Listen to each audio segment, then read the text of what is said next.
Waalaikumsalam warahmatullahi wabarakatuh. Alhamdulillahirabbil alamin. Alhamdulillahi bi ni'matihi tatimmu shalihat. Asyhadu an la ilaha illallah wahdahu la syarika lah wa asyhadu anna Muhammadan abduhu wa rasuluh. Allahumma shalli wa sallim ala Muhammadin wa ala alihi wa sahbihi ajmain.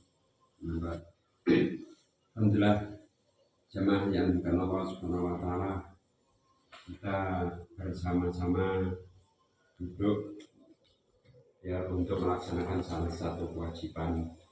Apa ini kewajiban? Karena thalabul ilmi fardhatun ala kulli muslimin wa muslimat.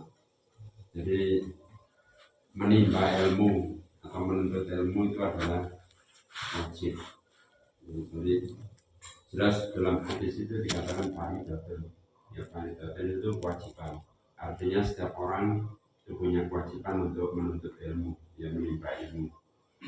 Nah, adapun kapan masanya orang itu menimba ilmu, kalau asar dari sahabat Ali mengatakan bahwa menuntut ilmu, menimba ilmu ya thalabul ilmi itu binal mahdi ilal lahdi, mulai dari buayan ibu sampai liang lahat. Artinya apa? Ya nggak ada putusnya, nggak ada habis-habisnya. Mulai sejak kita lahir sampai nanti kita dikubur di liang lahat, itu baru berhenti kita belajar ilmu, ya, belajar mengkaji ilmu.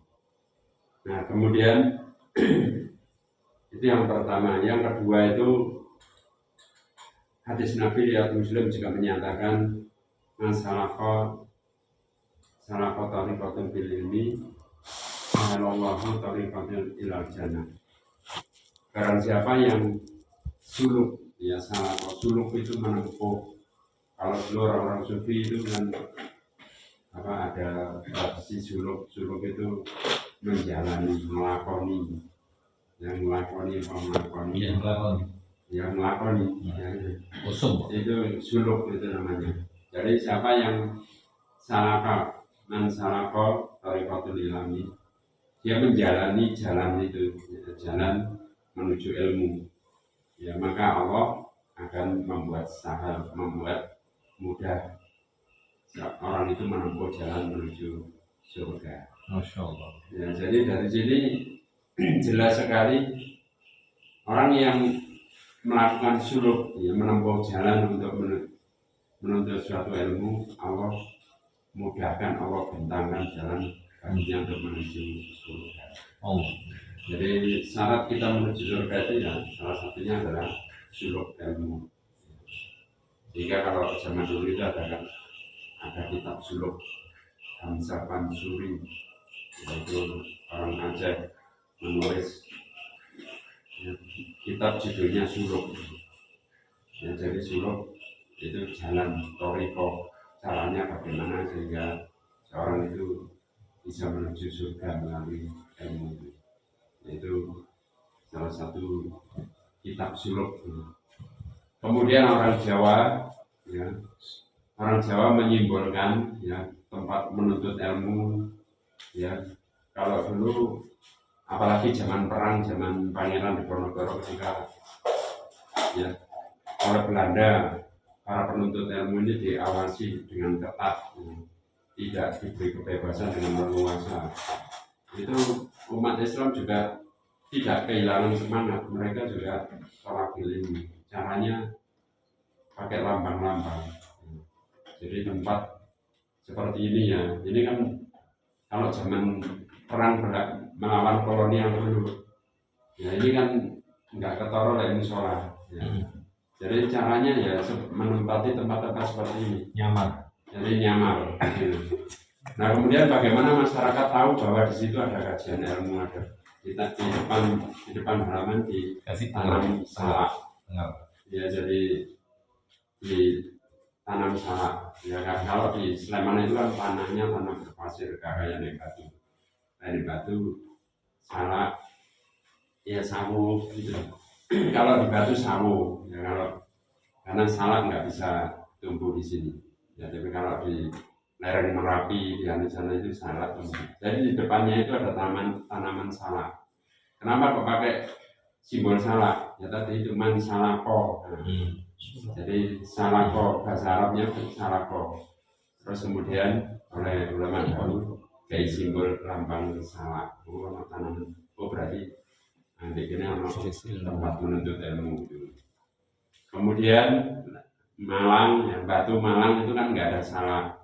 Jadi dikasih simbol apa? Sawu.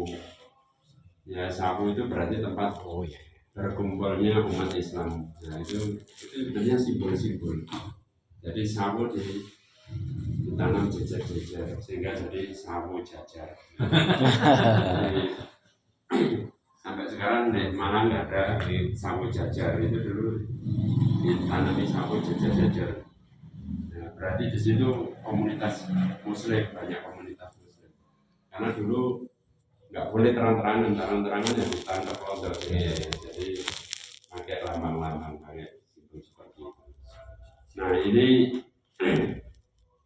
menjadi motivasi bagi kita ya, bagaimana orang dulu dalam kondisi terjajah, dalam kondisi nggak punya kebebasan, tapi mereka semangat untuk menuntut ilmunya luar biasa ya, walaupun dengan memakai cara-cara yang seperti itu, mereka tidak kehilangan semangat untuk. Kenapa? Karena mereka ingin dibentangkan jalan ke surga tadi itu. Ya karena itu sudah janji Allah melalui Rasulnya. Nah ini yang pertama. Terus kemudian kira-kira ilmu yang mengantarkan kita ke surga itu apa? Nah, pertanyaannya kan kira-kira apa semua ilmu itu mengantarkan kita ke surga? Jawabannya bisa ya, bisa tidak. Kenapa? Tergantung tujuan. Nah, tujuan kita menempuh jalan untuk menuntut ilmu itu tujuannya apa, motivasinya apa. Kalau kita ikhlas karena Allah, ingin kebaikan, ingin mendapat hidayah, maka itu yang mengantarkan kita menuju surga.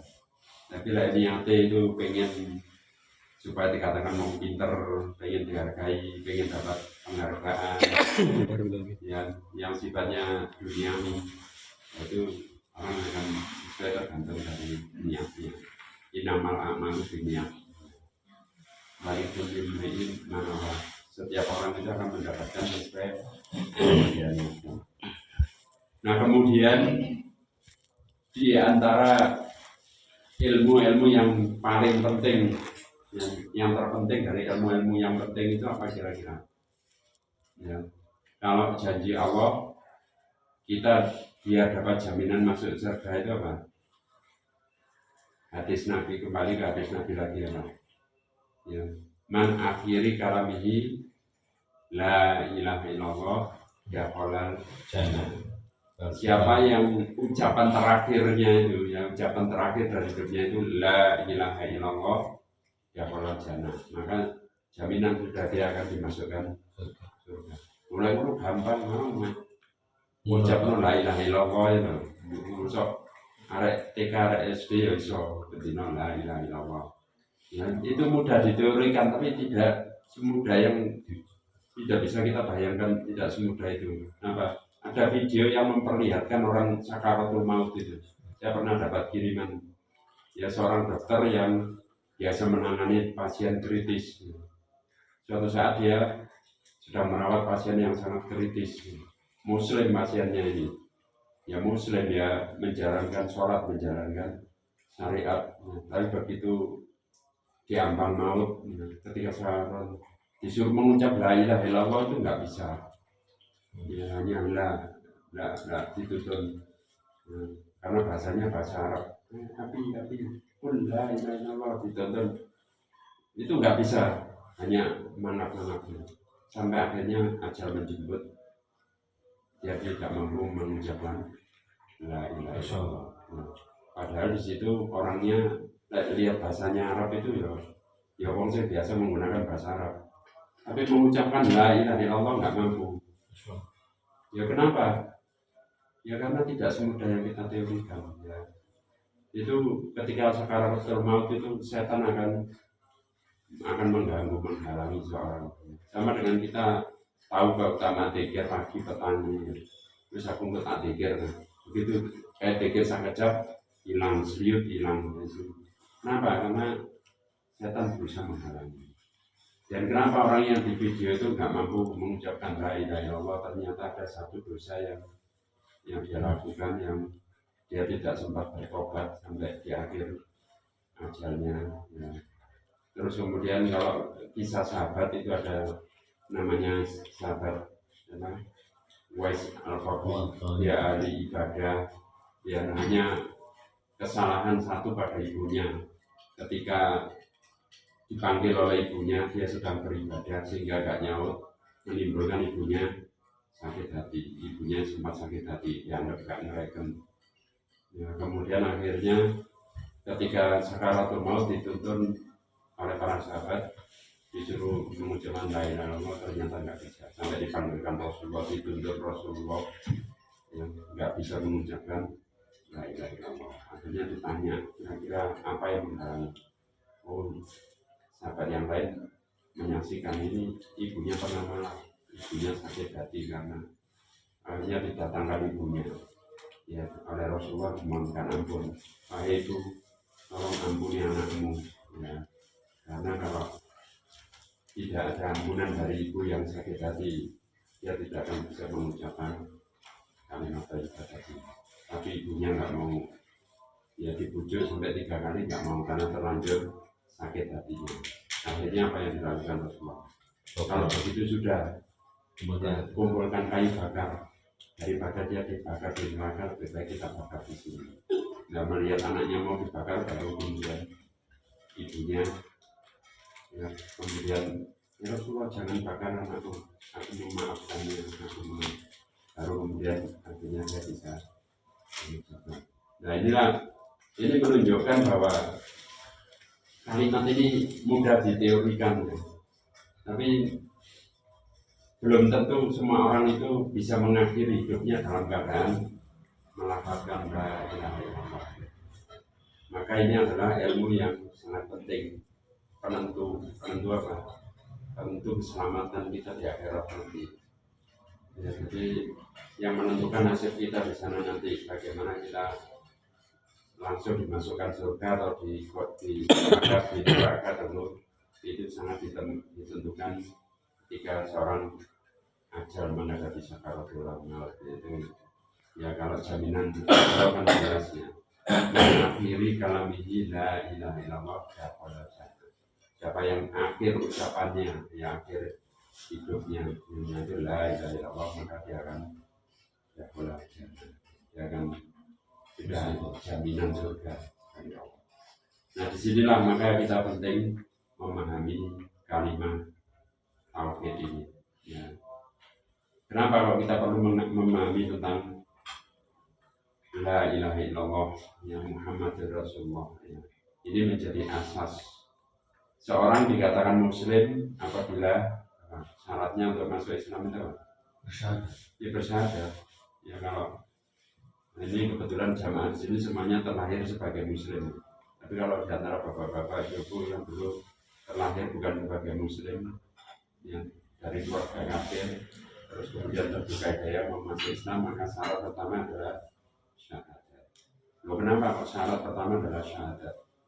Ya, karena nanti yang menentukan akhir hidup manusia ke surga atau neraka juga syahadat ini. La ilaha illallah Muhammad Rasulullah. Itu yang akan menentukan kita. Nah, maka disinilah kita perlu mengilmui. Mungkin kita setiap hari mengucapkan syahadat sering. Ya, dalam sholat saja kita tasyahud akhir asyhadu an la ilaha illallah wa asyhadu anna. Tapi apakah kita pernah menyadari apa makna dan apa dari fungsi syahadat yang kita ucapkan setiap tahiyat kita itu? Nah, kira-kira kalau anak kita bertanya, ya, tanya pada Kak Junet, ya, apa sih artinya syahadat itu? Kita kok dalam sholat disuruh baca asyhadu an la ilaha illallah. Kira-kira Pak Junet bisa menjelaskan apa? Seandainya ditanya anaknya tanya apa sih artinya asyhadu an la ilaha illallah? Kenapa kok kita sholat disuruh asyhadu an la ilaha illallah, disuruh ini? Kira-kira apa maknanya, apa maksudnya? Kesaksian, sebuah kesaksian. Ya, kalau kita menjelaskan pada seorang anak untuk sebuah apa kesaksian itu ya? Apa? Oh, pakai bahasa lain untuk anak. Ya, Janjian. atau mungkin sudah bukan anak ya, teman aja, mungkin teman kerja. Apa sih kok orang muslim itu dikon syahadat? Syarat sahnya masuk Islam. Nah, aku muslim Oh, muslim. Mengucapkan sebuah perjanjian. Iya. Janjian Ya. antara si hamba sama si pencipta mungkin. Ya, jadi salah satunya perjanjian. Terus apa lagi kira-kira? Kalimat tauhid. Kalau kita menjelaskan pada orang awam itu kan, perjanjian. Oh iya. Bahasanya ya. Maka disinilah kadang itu jangankan kita seorang ustadz itu pernah ditanya apa sih makna kalimat syahadat itu, terus dijelaskan. Saya ikut mendengarkan terus.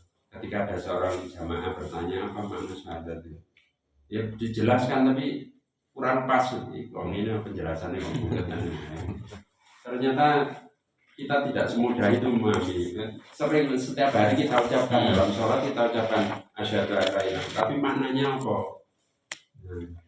Padahal Nabi itu memerintahkan kita, ya, iman kita ini harus direfresh, ya, dalam hadis ya Muslim itu hadis sahih, ya. Cara merefresh iman itu gimana? Jadidu imanakum dengan apa? Jadidu itu perbaharui, ya, bahasa sekarang itu refresh lah. Komputer tidak perlu direfresh, ya. Biar virusnya hilang, biar hambatan-hambatan itu kan perlu setiap saat direfresh. Iman kita juga begitu, ya perlu direfresh. Jadi itu imanakum. Oleh Rasulullah diperintahkan refreshlah imanmu dengan apa? Dengan apa? Bikalimatil la ilaha illallah. Ya. Ternyata merefresh iman itu dengan kalimat la ilaha illallah. Tentunya kan bukan hanya ucapan lisan ini. Ya. Kalau Rasulullah memerintahkan merefresh iman kita dengan la ilaha illallah, itu bukan hanya mengucapkan la ilaha, apalagi la ilaha illallah, la ilaha illallah. Tidak seperti itu. Tapi apa? Yang dimaksud merefresh imanmu itu ya dengan memahami kalimat syahadat ini, memahami la ilaha illallah. Kalau selama ini kita hanya mengucapkan lisan saja, tapi hati kita belum terkonek di sana. Ibarat sistem komputer itu jadinya error. Ya.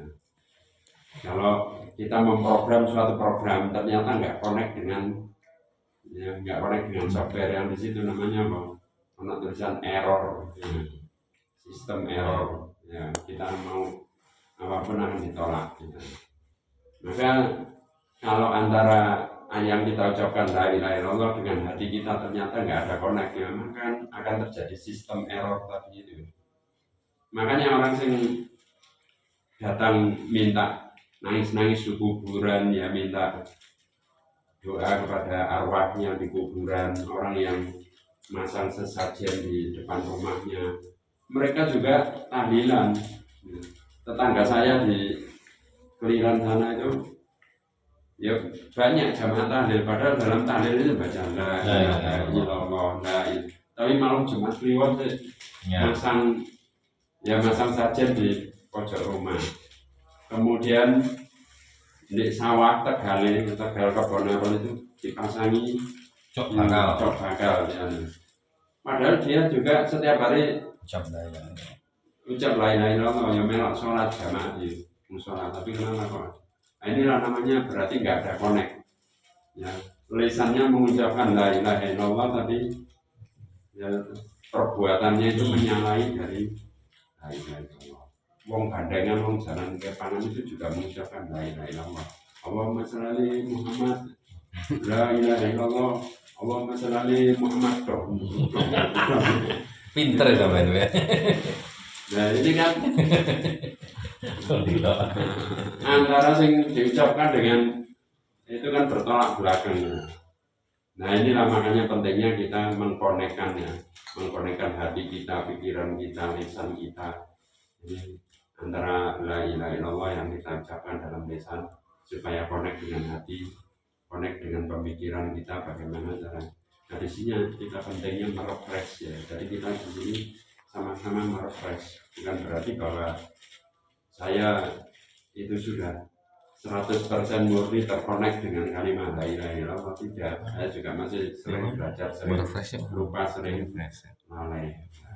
Nah, maka di sini kita perlu belajar itu pengantar ya, pengantar belajar itu. Maka di sini kita mempelajari apa sih pentingnya atau urgensinya la ilaha illallah. Kemudian materi tadi sudah saya share di grup, bisa dibaca kembali ya, dengan mengucap bismillah kita belajar kembali ya.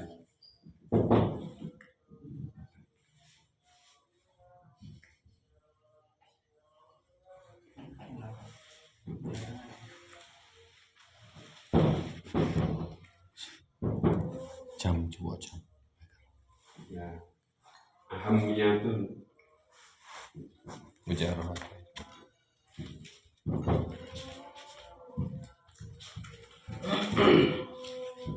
ya, kita perlu belajar lagi ahamnya itu syahadatain. Apa itu urgensi atau pentingnya syahadatain?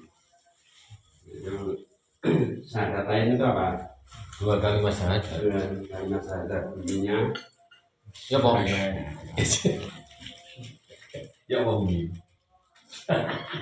bunyi syahadatain apa? Asyhadu an la ilaha illallah. Asyhadu an la ilaha illallah wa asyhadu anna Muhammadan rasulullah wa asyhadu anna Muhammadan abduhu wa rasuluh. Nah, sip. Ya jadi bisa asyhadu an la ilaha wa asyhadu anna Muhammadan rasulullah atau wa asyhadu anna Muhammadan abduhu wa rasuluh.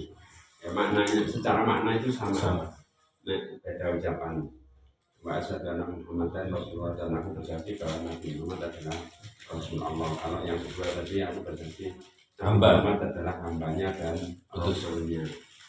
Tapi semuanya itu dinamakan syahadatain.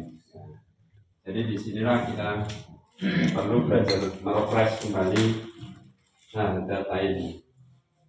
Ya, kenapa? Tadi dikatakan Pak Junet, kira-kira apa urgensinya kalimat syahadat ini? Yang pertama tadi apa? Syarat Maksudnya Islam. syarat masuknya Islam seseorang. Ya. Jadi al-madkhalu ilal Islam. Ya. Madhum. Ya al-madkhalu ilal Islam. Oh, madhul dari udhul ya. Masuk Ya. udhul. Ya kolal, jedakol. Oh. Ya kola, ada kola kan. Wow. Holland. Iya. Ilal Islam. Ya. Jadi prasyarat utama seorang untuk masuk Islam, madkhulun ilal Islam. Nah, apa dalilnya? Nah, monggo kita bahas bersama-sama. Ya. Bahwa seorang yang ingin masuk dalam sistem Islam tadi, prasyarat utamanya adalah 2 kalimat syahadat. Kira-kira kapan kita ini mengucapkan 2 kalimat syahadat ini? Kita sejak lahir ke dunia itu kira-kira sudah Islam apa belum? Coba kita merenungkan kembali. Sudah. Nikah. Apa buktinya? Waktu di alam kandungan sudah ada perjanjian di alam kandungan. Nah, itu kan setelah kita dewasa, setelah kita mempelajari Al-Quran. Iya. Tapi ketika kita lahir ke dunia terus kemudian tumbuh jadi anak-anak, Belum. kita sudah pernah merasa bahwa kita ini Berislam. masuk Islam. Ya, kapan kita merasa sebagai orang Muslim? Setelah berucap. Ya boleh jawab ini. Jadi ada yang mengatakan, saya lahir sudah Islam, buktinya kok diadani. Iya. ketika kita diadani. Saya dulu tanya, Pak aku biar diadani, tak adani aku dewi sing ngadani. Berarti kita sudah waktu awal masuk itu kita sudah Islam. Muslim. Ya kalau bagian diadani. Iya. Sing nggak diadani. Nah, saya nggak diadani di mana. Minimal dia ketika sekolah ya diajari tentang kalimat syahadat, ya diajari tentang sholat dan lain sebagainya. Iya. Otomatis. Tapi bagi mungkin kalau kita terlahir dari non muslim ya, maka syarat utama itu adalah syahadat ya. Kemudian ini ya kenapa kalau syarat utama syahadat? Karena itu yang dicontohkan Rasulullah. Kan para sahabat itu dulu bukan terlahir muslim. Yang terlahir muslim itu apa? Coba sahabat utama ya. Abu Bakar. Umar. Abu Bakar enggak muslim. Dia kenal Islam sudah tua malah. Ya, Nabi Muhammad diangkat usia 40 tahun. Abu Bakar itu lebih tua dari Nabi Muhammad. Nah ini berarti kenal Islamnya sudah tua. Istrinya Rasulullah. Abu Bakar, Umar malah musuh, dedengkot musuh, malah mau membunuh adiknya gara-gara masuk Islam. Ya, mau membunuh Fatimah dan Khadijah. Dan Khadijah itu juga ya bukan muslim. Oh iya. Khadijah menikah umur 40 tahun. Iya. Itu pun Nabi Muhammad belum jadi nabi. Setelah 15 tahun berarti 55 tahun baru sahabat Ali. Ya, Ali bin Abi Thalib itu juga remaja. Kenal. Ya kalau anak-anaknya baru itu. Nah, para sahabat dulu itu kan belum kenal Islam. Iya, gak ono. Iya, kenalnya sudah tua itu. Umar, Utsman, ya Ali masih anak-anak, tapi Utsman itu sudah dewasa. Nah, waktu itu ketika mereka kemudian masuk ke dalam Islam apa ya dibimbing kalimat syahadat ini oleh Rasulullah. Dan itulah ya yang pertama kali diperkenalkan kepada para sahabat, para orang yang pertama kali belajar Islam itu bahwa yang dikenal dulu apa sebelum mereka Islam yang dikenal apa Tuhan banyak kan. Ya, orang Arab itu Tuhannya berapa 360 yang diwujudkan dalam bentuk berhala. Di sekitar Ka'bah itu ada 360 berhala. Ya 300 di antara 360 itu yang paling diagungkan 4 itu Lata, Uzza, Manat, Buddha. Ya berarti kan Tuhan yang mereka kenal itu kan banyak. Ya, bukan hanya satu. Maka dikembalikan bahwa tidak ada ilah kecuali Allah. Ya. Dalilnya coba kita lihat di surat Muhammad ayat yang 19 ya. Jadi fa'lam annahu la ilaha illallah wastaghfir li dzambika walil mu'minina wal mu'minati wallahu ya'lamu ma wallahu ya'lamu mutaqallabakum wa ma'wakum ya. Jadi wa'lamu ketahuilah annahu bahwa sesungguhnya la ilaha illallah tidak ada ilah sesembahan kecuali Allah. Wastaghfir li dzambik maka istighfarlah mohon ampunlah atas dosa-dosamu. Karena para sahabat sendiri itu juga baru kenal Allah itu setelah diperkenalkan setelah dewasa dulu-dulunya. Maka setelah diajari la ilaha illallah fa'lam annahu la ilaha illallah, lalu langkah kedua apa? Wastaghfir li dzambik maka beristighfarlah. Beristighfarlah kamu atas dosa-dosamu. Saya sendiri itu kenal Allah itu setelah kuliah belajar Islam. Ya, padahal saya terlahir Islam. Kenapa? Karena dulu waktu saya kan lahir dari ya, kampung tradisional ini. Ya. Itu waktu sakit di jalur tulisan Pak Markaban ya. Di Markaban. Di Markaban. Ya. Kemudian waktu pernah entah tipes napa itu dikai deringu bawang di terus kemudian itu ya sekolah SD gak iso maca-maca ya terus diajari balik-balik gak iso maca ya, takut ketinggalan pelajaran di jalurno minuman nang Pak Yai. Lancar banget. Ya, saya dulu masih mengalami itu. Padahal lahir sudah Islam. Ya. Baru mengenal bahwa itu semuanya gak benar kapan ya setelah kuliah, setelah dewasa. Ya. Maka inilah makanya yang diperintahkan di ayat ini apa? Wastaghfir li dzambik, maka istighfarlah kamu atas dosa-dosamu. Karena Masya Allah. ya, dulunya ya Allah saya itu dulunya saya diperkenalkan orang tua seperti ini ya Allah, ya mungkin ya banyak perilaku saya keyakinan itu yang masih belum sesuai, masih menentang ajaranmu, menentang sunnah nabimu dan sebagainya. Maka fastaghfir li dzambika, beristighfarlah atas dosa-dosamu, walil mukminin, dan kepada orang-orang mukmin dan mukminat, dan juga kepada orang mukminin dan Perempuan. mukminat. Loh kenapa loh? Katanya orang mukmin itu jaminan surga.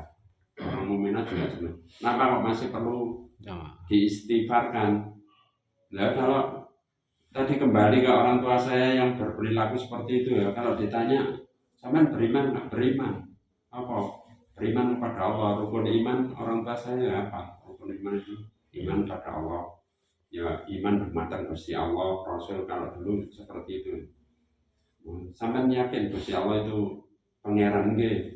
Gusti Allah pangeran kula. Ya. Tapi kenapa kok sih anake loro di jalurno golekno jimat, di jalurno raja-raja ya mana? Kan mereka menyatakan orang mukmin. Tapi karena belum paham tadi itu, belum paham, maka disinilah pentingnya kita merefresh iman kita ini, perlu direfresh kembali.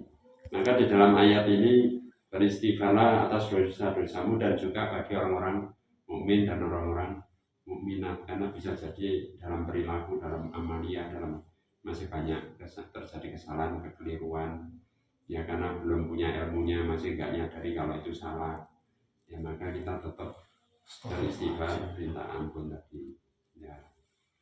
Semakin kita ngaji itu nanti semakin kita menyadari banyak sekali kesalahan. Nanti bayar biar bodoh, biar jadi dia. Kita merasa wis Islam, tapi begitu kita belajar bayar sih jahiliyah, sih jahil. Itulah pentingnya belajar ilmu ini, ya untuk membuka wawasan. Wallahu ya'lamu mutaqallabakum, dan Allah mengetahui ya usahamu. Mutaqallabakum itu segala upayamu, ya termasuk dulu segala upaya saya di Gonang Rukun, ya di jalur nonang kiai cek pinter dan lain sebagainya. Itu Allah mengetahui. Ya, kenapa kok dulu orang tua saya berbuat seperti itu? Karena ketidaktahuan mereka, karena kebodohan mereka. Wa ma'wakum, dan juga posisi kedudukan. Jadi Allah itu mengetahui, maka kita perlu istighfar. Perlu istighfar, mohon ampun atas segala kesalahan-kesalahan tadi. Ya, surat Muhammad ya. Sekarang ya para nabi juga memohonkan ampun pada ayahnya. Kita coba ya dalil yang kedua tadi itu surat Muhammad. Sekarang surat Shofat ayat 35. Ya. Innahum kanu idza qila lahum la ilaha illallah yastakbirun. Ya sesungguhnya mereka itu apabila dikatakan kepada mereka bahwa la ilaha illallah, tidak ada ilah sesembahan yang hak kecuali Allah, yastakbirun, mereka istikbar, menyombongkan diri. Ya, pembesar-pembesar Quraisy itu kalau dikatakan bahwa la ilaha illallah tidak ada, mereka menyombongkan diri. Ya. Fir'aun ketika didakwai oleh Nabi Musa, kamu lihat nggak orang ini ngajak kita untuk meninggalkan sesembahan-sesembahan kita, ya padahal itu sesembahan kita sejak bapak-bapak kita, nenek moyang kita semuanya. Kenapa dia menyuruh kita untuk meninggalkan sembahan-sembahan kita? Ini Nisro, ini ya, orang Nisro. Ya, Nabi Muhammad juga kan dikatakan wong Nisro kan, ya memecah belah masyarakat, kemudian ini memutuskan persaudaraan, ya menggarai antara anak dengan bapak bermusuhan karena anak dengan bapaknya kafir, antara kakak dengan adik bentrokan kecoan gara-gara Muhammad. ya gara-gara adiknya beriman, kakaknya sih kafir. Jadi dianggap pemecah belah. Ya Nabi dianggap pemecah belah. Kita juga begitu. Kalau saya aja dikatakan pemecah belah. Betul. Maksud saya hijrah. Karena saya lahir dari keluarga tradisional, keluarga Nusantara. ya itu saya apa tradisi lah di situ dan tradisi itu. Begitu saya mengenal pengajian Muhammadiyah, akhirnya saya berubah. Ya. Yang dulu saya disuruh apa nyekar di kubur orang gelem, terus kemudian disuruh tahlilan mau mati orang gelem, ya dia dibisui. Sampai waktu ngaji, apa ya. waktu ngaji dicegat. Iya. Ngerti apa ada sing ini sore. Itu ngowah-ngowahnya adat. Ya. Bapakmu ini wis yen niku ya melok kiai wis ngrungokno fatwa iki kiai ngene. Mau cek ngaji kan ini kemeniti ya. Akhirnya adik saya suruh sekolah di Muhammadiyah, akhirnya paham ini. Ya, akhirnya mengikuti saya. Oh, ini gak inget dulu ya, orang tua mbak anaknya gak inget dulu. Oh, keluarga, masuk Mbak Yu mbak Ade malah gak akur gara-gara awakmu gara-gara ini. Itulah kalau kita menemukan kebenaran itu resikonya seperti itu. Tinggi resikonya. Pak Junat itu kan lahir dari keluarga yang wis paham ya. Jadi keluarga yang paham. Nah, seperti saya, seperti bapak-bapak mungkin lahir dari ya, orang muslim yang awam yang tidak paham. Nah, itu tantangannya luar biasa. Ya, saya sampai begitu mengenal ini, memperkenalkan kepada orang tua itu. Wah, tak sih. Kayak ngaji wingi sore kemelindi kon niku koyoku. Itu nyeramai wong tua ya gitu memang. Ya, itulah tantangan ya. Kalau kita memperkenalkan sebuah kebenaran itu akan berhadapan dengan hal seperti itu. Ya maka disinilah pentingnya kita merefresh iman kita, belajar Islam yang benar. Ya karena saya menyadari saat itu saya menyadari oh ya ternyata ya dulu bagaimana Nabi mendakwakan Islam itu tantangannya bagaimana. Saya sendiri mengalami tantangan dari orang tua, dari keluarga. Ya, ketika hijrah, ketika menyatakan tidak mengikuti tradisi wong kampung itu wis luar biasa tantangannya. Apalagi Nabi dan para Rasul dulu bagaimana saya membayangkan itu. Ya, maka disinilah pentingnya kita belajar ilmu tauhid tadi merefresh kembali tauhid kita ini. Terus kemudian ya ini surat Shofat. Nah, sekarang kita surat Ali Imran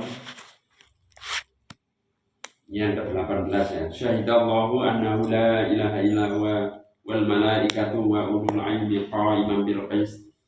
Ya Allah bersaksi atas dirinya bahwa la ilaha illallah, tidak ada ilah sesembahan kecuali Dia, wal malaikata dan juga para malaikat, wa ulul ilmi dan juga para pemilik ilmu.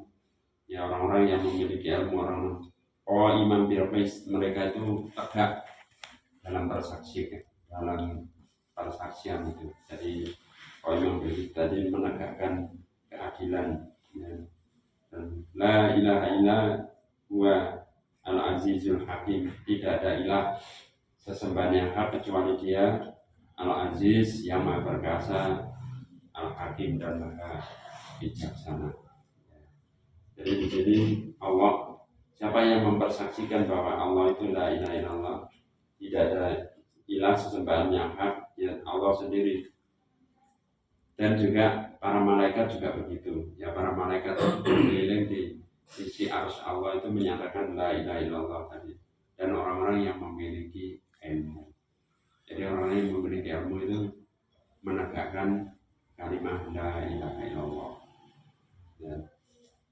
Loh, kenapa kalau orang-orang berilmu perlu menegakkan kalimat la ilaha illallah? Karena ternyata kita mudah berteori, mudah mengucapkan la ilaha illallah, tapi dalam praktek tidak semudah yang kita bayangkan. Ya itu tadi, ya saya sendiri mengalami ya mengalami ketika paham, ngaji, tahu ilmunya, terus kemudian berniat meninggalkan tradisi masyarakat yang kira-kira itu bertentangan dengan sunnah. Ya ternyata dibisui sing dilokno apa nggarai gak akur dulur ya dan lain sebagainya. Mari ono gak gelem dalil jare mosok wong tuamu kok mati ate kok ngono kaya kewan ae ya itu. Nah, jadi ya itu kalau kita sudah tahu ilmu, oh ternyata itu akan menghadapi tantangan semacam itu. Ya. Itu dulu orang-orang tua dulu seperti itu. Masa orang tuamu mati atau kok belum gak ditahili kok kewane ya. Itu sudah di mana-mana. Ternyata orang-orang yang pernah hijrah di rumah tak tanya juga kok Sama. aku biar sampai bapakku ya di ngono ya di sana. Nah disinilah ya maka persaksian ini perlu kita perkuat ya. La ilaha illallah itu juga. Nah sebelum kita nanti bicara tentang kenapa sih kita kok tidak boleh beragama itu atas dasar jari-jari, oh tradisi di kampung ini, kenapa kita beragama itu harus berdasarkan ilmu, itu nanti akan kita kaji di kajian khusus ya. Sekarang kita masih fokus ke tema la ilaha illallah. Apa arti daripada la ilaha illallah itu? Ya tadi kita sudah mengetahui maknanya. Karena ini waktunya sudah menjelang isya, saya percepat saja ini.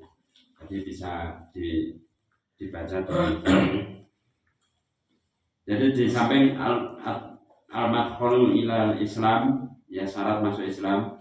Kemudian khulasatu ta'alimil Islam. Khulasoh itu intisari ta'alimil Islam.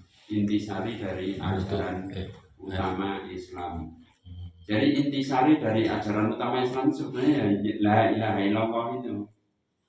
Ya karena para nabi rasul itu diutus Allah untuk apa? Ya menegakkan kalimat ini la ilaha illallah.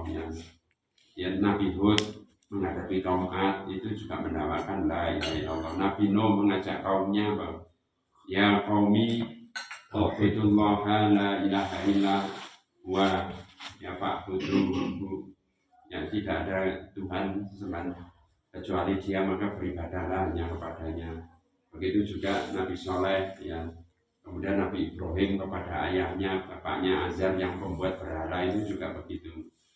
Wahai ayah, tinggalkan sembahan-sembahan itu, sembahlah Allah karena mengetahui apa yang tidak kau ketahui. Dan semua Nabi Rasul itu diutus Allah semua kalimat sawa, ya. Jadi kalimatun sawa mendakwakan kalimat yang sama. Apa itu? Yaitu la ilaha illallah.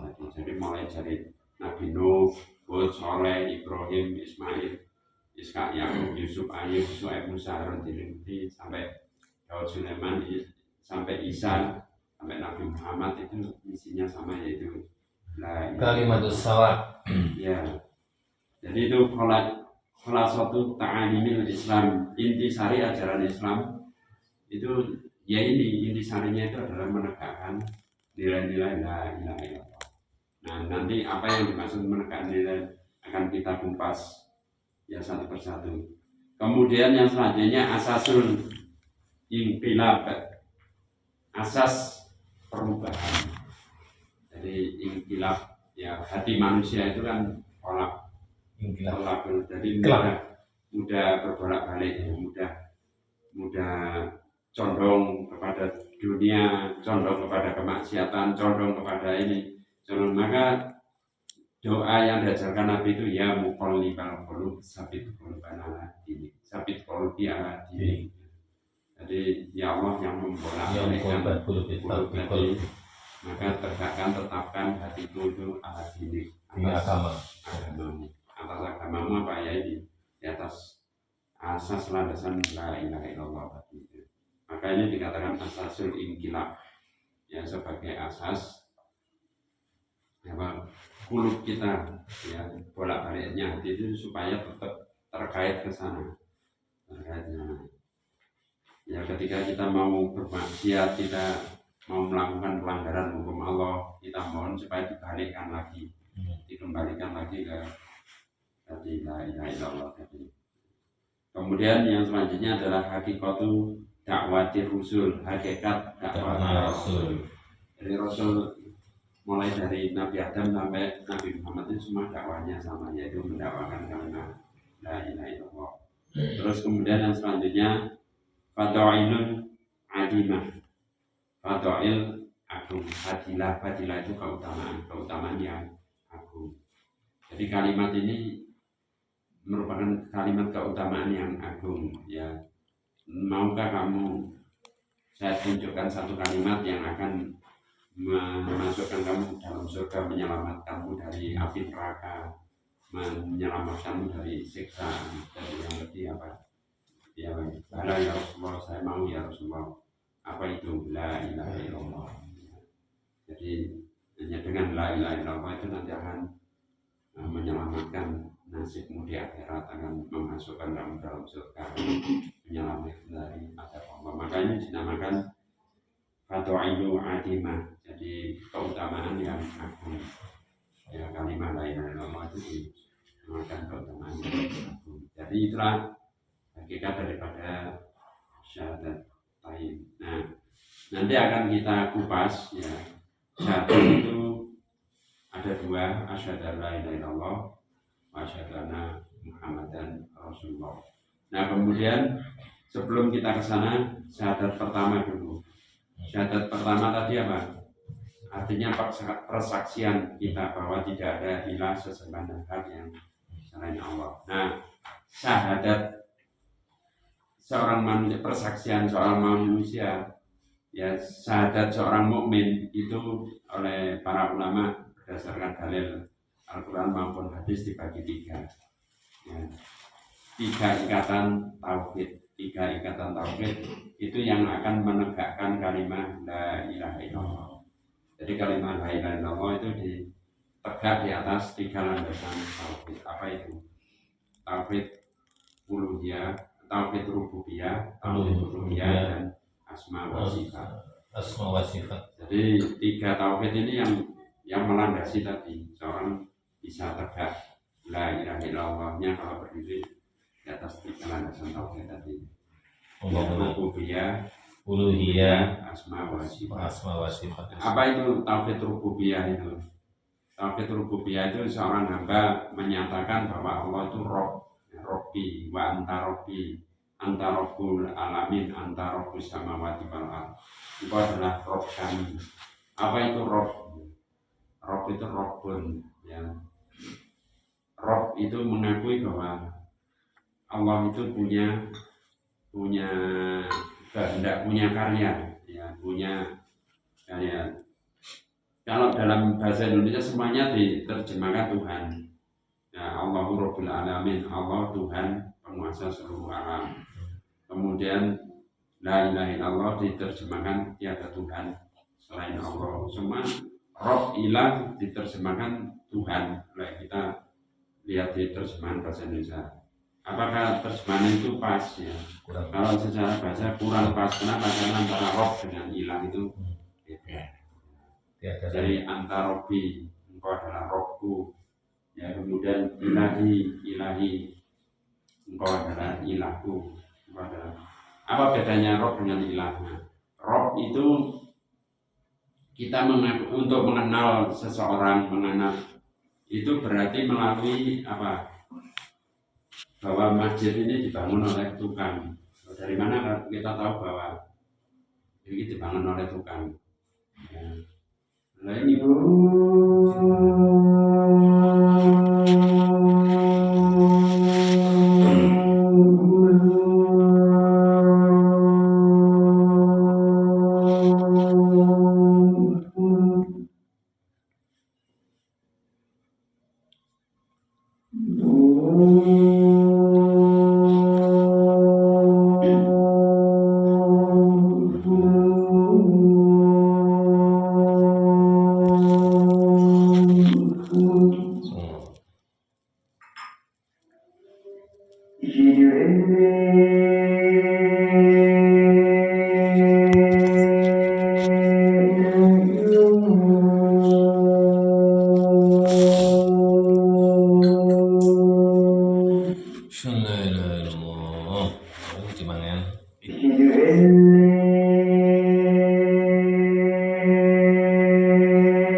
Salat siapa? Apa lanjut dulu? Oh, Salat siapa lanjut? Ini dulu.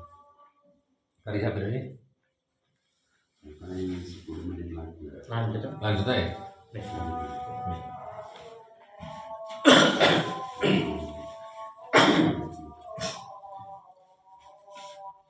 Ya, alhamdulillah Bapak, ya, kita lanjutkan lagi kajian supaya nanti kita jelas ya. Jadi yang dimaksudkan la ilaha illallah itu sesungguhnya apa. Nah, untuk mengarah ke sana kita perlu memahami apa itu roh, apa itu ilah, ya. Dan kenapa kok kita diperintahkan itu hanya la ilaha illallah, bukan la robba illallah. Jadi nggak ada perintah kita menegakkan la robba illallah. Padahal rob itu juga itu bagian dari tauhid. Tapi kok kenapa yang diajarkan para nabi, yang didakwahkan para rasul itu la ilaha illallah, bukan la robba illallah. Nah, ini perlu kita memahami perbedaannya. Yang pertama, rob, ya. Rob itu adalah pengakuan bahwa Allah itu punya karya, ya, punya tabiat, punya karya, punya karyanya Allah apa?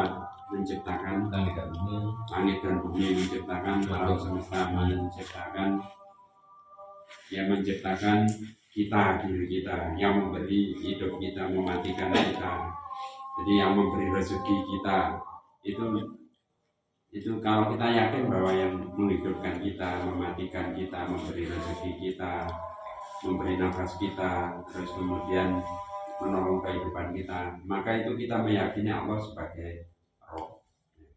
Allah sebagai roh. Gambaran sederhananya ini, ya, ini pinter itu kami. Karyanya. Apa? Karya. Ya ini kok bagus ya pintunya, tapi sedikit tali kenceng dan sebagainya.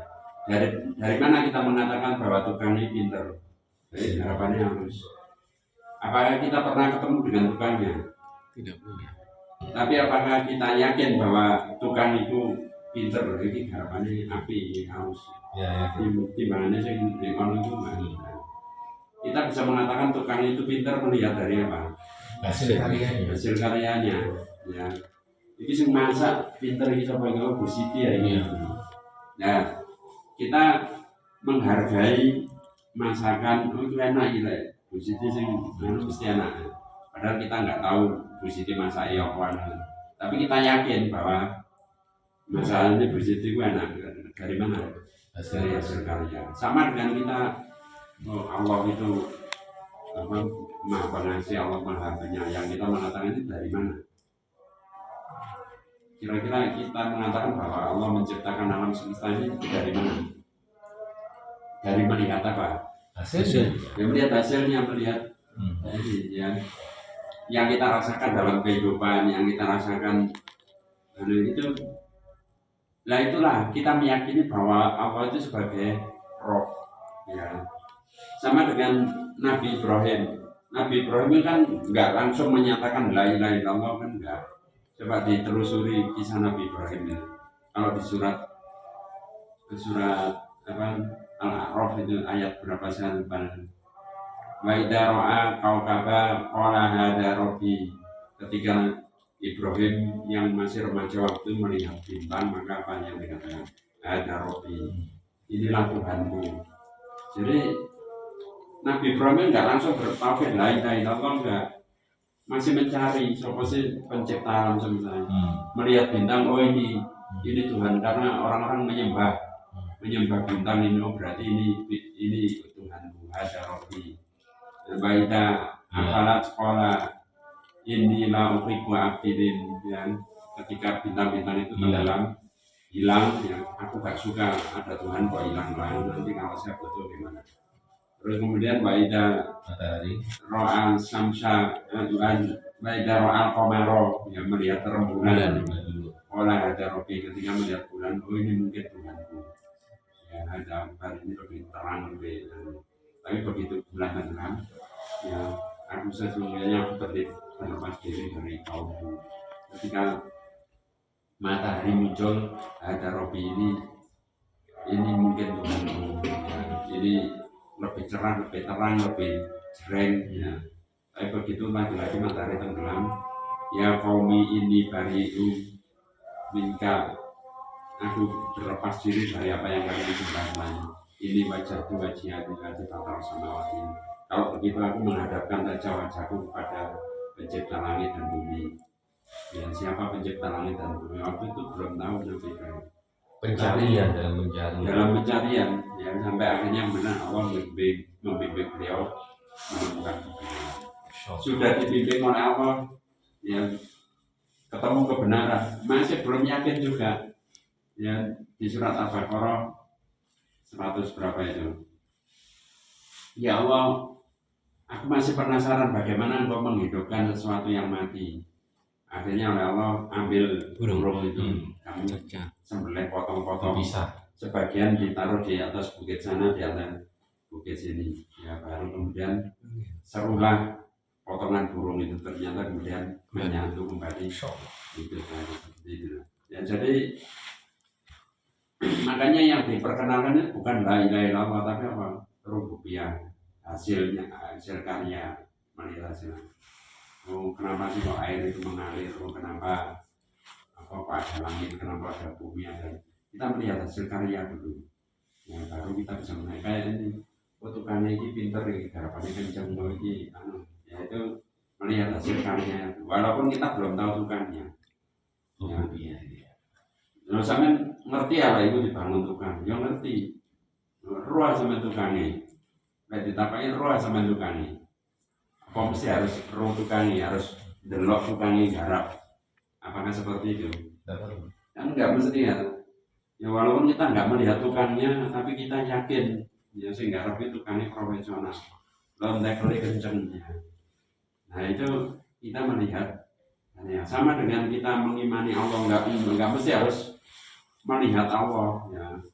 Like kita untuk mengimani Allah itu harus melihat Allah, itu sama dengan orang materialis, namanya materialis. Ya, orang materialis itu enggak yakin bener ada Tuhan, beneran kan? Kalau saya nggak pernah lihat sendiri, kamu kan nggak pernah. Surga neraka itu ono enggak? Ya ada. Dari mana buktinya? Apa? Lalu bisa membuktikan ya. Nah itu orang materialis, pemahaman orang materialis. Nah ngono ya usah percaya lah pintu itu digetukan. Kenapa? Kalau sama nggak tahu perlu tukang cokor. Ya. Jadi sebenarnya pemahaman orang ateis materialis itu gampang dipatahkan. Ya. Teman yakin aja gunung ini digodok. Ya yakin roh lah yang godok. Kapan jam piro, berapa menit, masa kita harus ya untuk meyakini bahwa jagung digodok, masa harus melihat proses yang godok pirang menit. Harus kan nggak seperti itu. Ya kita hanya melihat hasilnya ini, oh ini digodok ini, oh godokannya kurang matang kan. Nah itu pola pikir kita seperti itu. Nah disitulah maka kita meyakini bahwa alam semesta ini ada yang menciptakan soko itu Allah. Maka kita mengakui Allah itu Rabbul Alamin. Jadi itulah Rabb. Rabb itu bisa kita telusur, bisa kita telisik, bisa kita lihat dari dua karya, hasil karyanya bagaimana itu bisa kita menilai. Maka manusia itu mengakui keberadaan Roh ya. Karena yang dilihat itu kan hasil karya. Hasil karya, maka setiap apresiasi yang dilakukan oleh manusia kepada Tuhan sebagai Roh itu bisa berbeda-beda. Orang Muslim meyakini Roh itu Rabbul Alamin adalah Allah, Allahu Rabbul Alamin. Ya, Alhamdulillahirabbil Alamin. Itu orang Muslim. Nanti orang Hindu beda lagi. Enggak, ini yang menciptakan ini adalah Brahma, Yahudi. Ya, itu Dewa Brahma yang menanya. Yahudi lain lagi, itu Ahura Masnya, Dewa Agung. Nanti orang Yahweh ya, kalau orang Yahudi, Yahweh orang Persia nanti beda lagi. Itu orang Cina beda lagi nanti. Kenapa? Karena dalam melihat memahami alam semesta ini persepsinya, pandangannya itu berbeda. Maka pandangan persepsi terhadap Rob itu bisa berbeda tergantung dari sudut mana dia memandang. Dan hakikatnya semua manusia itu mengakui bahwa ada Tuhan. Orang ateis sendiri itu juga hatinya itu membenarkan bahwa Tuhan itu ada. Ya, mereka buktinya apa? Semoga suksesnya. Orang ateis, orang komunis pun itu Xi Jinping itu kan gak yakin Tuhan. Tapi ketika Prabowo datang ya ke Xi Jinping apa? Semoga sukses, semoga hasil karya, semoga Anda menjadi presiden yang berhasil, semoga pembangunan di bisa. Nah kata semoga itu sebenarnya berharap kepada siapa? Ya, kalau kita jujur, ya kenapa Xi Jinping jadi sing gak mengenai Tuhan kok bisa mengatakan semoga Anda sukses, semoga itu berarti dia berharap kepada siapa? Maksud berharap kepada Prabowo ya.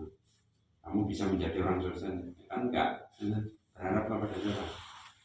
Buktinya nanti kalau Xi Jinping mati minta dibuatkan monumen, minta dibuatkan kuburan, minta dibuatkan monumen, dibuatkan hiasan. Untuk apa? Dia sudah mati ya, dia sudah mati kan sudah jadi tanah. Orang nggak meyakini adanya Tuhan mati ya wis dari tanah wis. Untuk apa dibuatin monumen, untuk apa selesai. Ya kenapa kok dia minta dibuatkan monumen? Itu supaya ya berarti dia yakin bahwa ketika dia mati itu sebetulnya tidak mati sesungguhnya, ada kehidupan selanjutnya. Maka minta diapresiasi, minta dihargai, minta dibuatkan monumen kita. Itu sebetulnya hatinya masih meyakini bahwa sing mati itu ya jasad ini, tapi ada yang nggak mati ya. Orang ateis pun, jadi seluruh manusia itu kalau ditanya semuanya bertauhid, mengakui Roh. Ya. Kenapa kalau semua manusia itu mengakui bahwa ada Tuhan? Hatinya itu membenarkan adanya Tuhan, ada pencipta, ada yang memberi rezeki, ada yang. Kenapa? Karena Ya sing dikatakan Pak Junet tadi itu di surat Al-A'raf ayat 172 itu. Ketika di alam roh itu manusia pernah diminta persaksian. Ya. Jadi ketika rohmu itu berkata kepada Pak Roh itu ya alastu birofikum qalu pada syahidnya. Ya apakah kamu bersaksi bahwa aku ini rohmu, roh kalian yang menciptakan kalian? Apa kata para roh? Qalu pada syahidnya. Ya kami bersaksi, kami menyaksikan. Maka karena roh itu bersaksi itu maka roh manusia yang kita sebut nurani, hati nurani yang kita sebut roh itu pasti membenarkan, ya membenarkan adanya kekuasaan Allah, adanya orang kafir pun kalau ditanya siapa pencipta langit dan bumi, mereka bilang Allah. Siapa yang menghidupkan, mematikan kamu, mereka akan bilang Allah. Jadi secara rububiyah itu semua manusia sebetulnya beriman. Ya, tapi tidak secara ya, itu roh ya. Itu rububiyah, itu namanya tauhid rububiyah. Orang mukmin meyakini bahwa Allah lah Rabbul Alamin yang menghidupkan, mematikan, memberi rezeki, yang memberi rahmat, kasih sayang, itu meyakini semuanya adalah Allah. Nah kemudian kalau la ilaha illallah itu apa? Kalau kita sudah meyakini bahwa Allah itu Rabb, ya, Allah yang menciptakan kita, maka sudah selayaknya kita misalkan menjadi rakyat sebuah kerajaan, ya, rajanya itu baik. Rajanya melindungi kita, rajanya menjamin ekonomi kita, rajanya itu memikirkan kemakmuran, kesejahteraan hidup rakyatnya. Maka otomatis apa yang dilakukan oleh rakyat? Rakyat itu akan legowo mengakui bahwa dia adalah rajaku, dia adalah pemimpinku, dia adalah, dan rakyat itu akan selalu berupaya untuk melakukan yang terbaik untuk rajanya. Ya, itu sudah otomatis ya.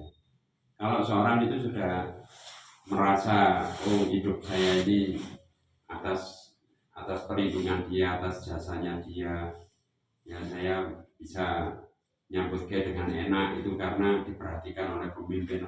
Itu kan otomatis ada rasa cinta, ada rasa ingin mengabdi, ingin membantu. Ya itu, maka perasaan-perasaan yang pernyataan bahwa yang layak untuk saya sembah, ya kalau Allah itu Rob sudah memberi saya semuanya, maka sudah selayaknya saya menyembahnya kepadanya.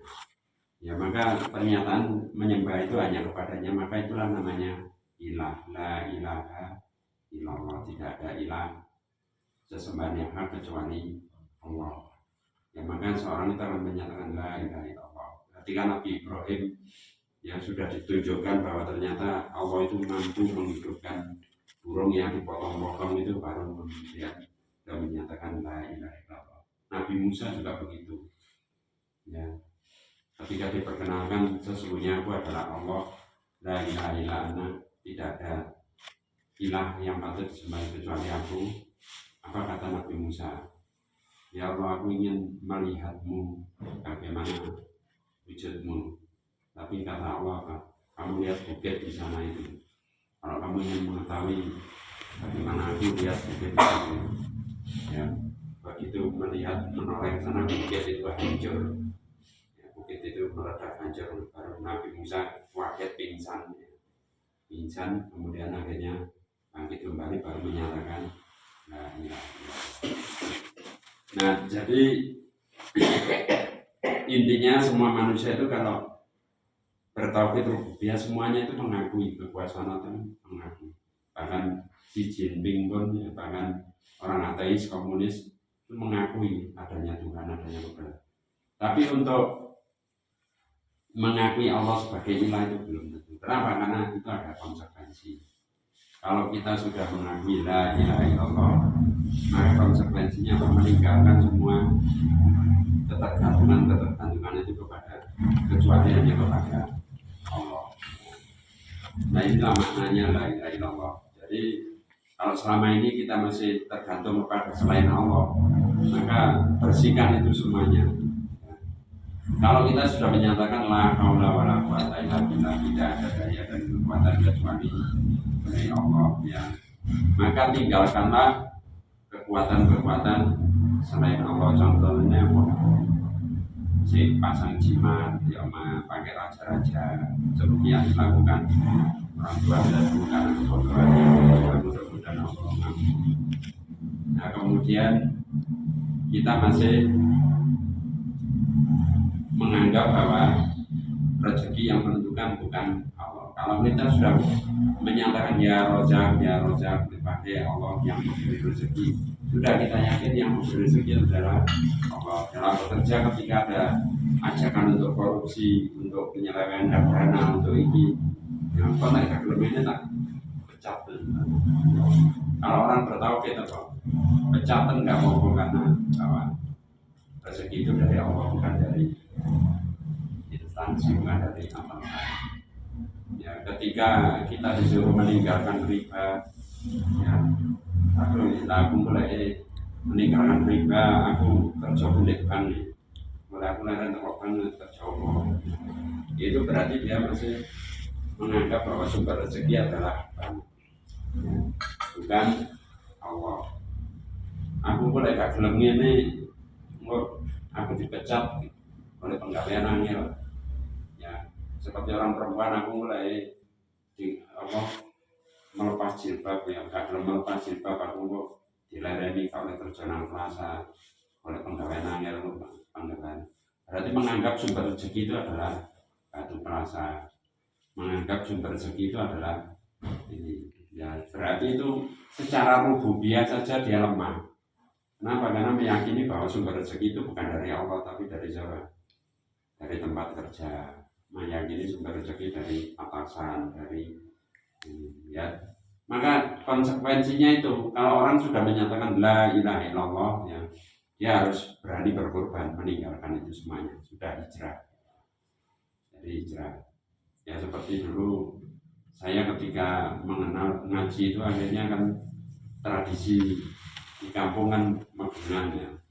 Ramadan itu semuanya nyekar kuburan, terus kemudian selamatan apem, ya bahkan dulu selamatan itu di punden, masih ada punden ya. Tapi akhirnya setelah seiring kesadaran masyarakatnya, kalau dulu selamatan itu mesti dibawa ke punden.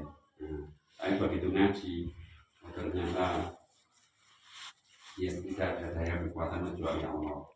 Ternyata semua ini karena Allah, bukan karena kita jaluk mbah sopo mang ya kemudian. Nah itu semuanya akhirnya harus berani ditinggalkan. Konsekuensinya apa? Ya tadi itu dimusuhi, dianggap gak guyup, yang di kampung di Lono dianggap gak guyup. Masuk diundang selamatan orang mati orang belum dan dianggap pemecah belah. Itu konsekuensi kalau kita menegakkan la ilaha illallah. Makanya tidak semua orang itu siap, tidak semua orang berani menyatakan la ilaha illallah. Contohnya Ashabul Kahfi. Ya, kalau kita cerita Ashabul Kahfi itu kan sak kerajaan itu nggak ada yang berani menentang raja. Ya semuanya disuruh menyembah raja dan berhala yang diagungkan oleh raja. Sak kerajaan, padahal di situ ada orang Yahudi, ada pendeta, tapi semuanya bungkem.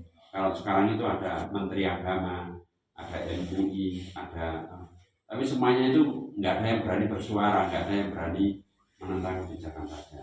Di dalam ada sekelompok orang yang berani menentang kebijakan raja. Siapa itu? 7 pemuda tadi itu.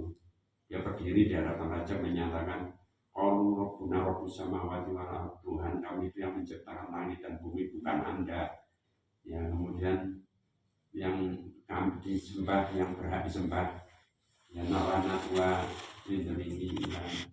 Kalau aku menyembah seperti apa yang kau perintahkan, takut kulna dan syatoto, niscaya kami semuanya akan sesat itu. Ya konsekuensinya apa? Langsung mau dibunuh. Ya. Pemuda itu mau dibunuh, mau dibantai, tapi dengan pertolongan Allah berhasil melarikan diri. Itulah konsekuensinya kalau kita berani menegakkan kalimat la ilaha illallah.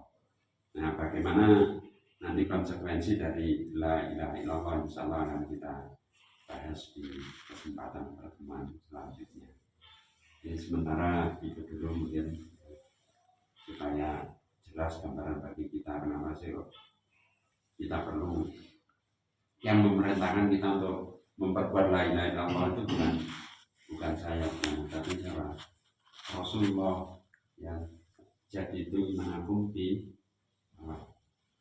progreslah, perbaikilah imanmu itu dengan apa? La ilaha illallah. Artinya disuruh memahami kembali, disuruh mempelajari kembali apa sih makna la ilaha illallah. Nah, nanti makna la ilaha illallah, ilah itu apa, perbedaan roh dan apa, insya Allah akan kita bahas di pertemuan selanjutnya. Karena untuk mendalami makna ini tidak bisa hanya sekilas, nggak bisa. Nanti kalau hanya sekilas, khawatirnya nanti malah salah dalam memahami, ya itu malah bahaya ya. Maka insya Allah akan kita lanjut di pertemuan berikutnya. Ya sementara itu dulu, ya. Cukup ya. Kalau ada yang mau bertanya monggo. Kalau enggak ya kita akhiri dengan bacaan doa kafaratul majlis.